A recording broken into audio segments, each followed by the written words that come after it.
Next one is actually one of my favorites because it has actually proved itself to be true over and over again over the years. Trump is officially the luckiest person in the world. This is listed as London, UK because that's where Guinness is from. You know, the world record-keeping people. Donald Trump has officially entered the Guinness Book of World Records as the luckiest person.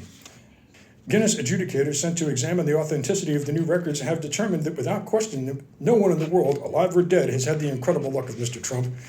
This is a man who historically has never run a successful company, yet always makes money on his deals. His diet consists of nothing but junk food, and his exercise regimen is nothing more than golf, yet he's in perfect health.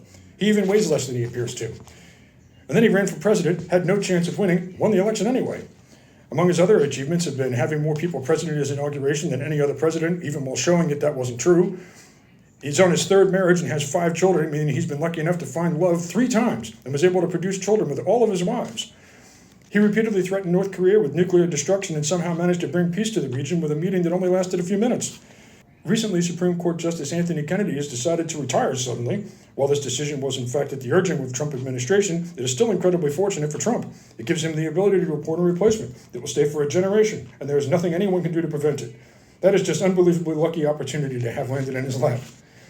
We can only assume that he sold his soul to the devil. There's really no explanation for how a person could be so fortunate, it says an anonymous source. An interesting twist to this story, there wasn't even an entry for the luckiest person until they created it specifically for Trump. What a stroke of luck.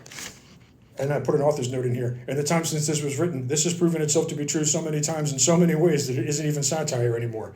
I feel like I started this video with that, but whatever. It's written in here.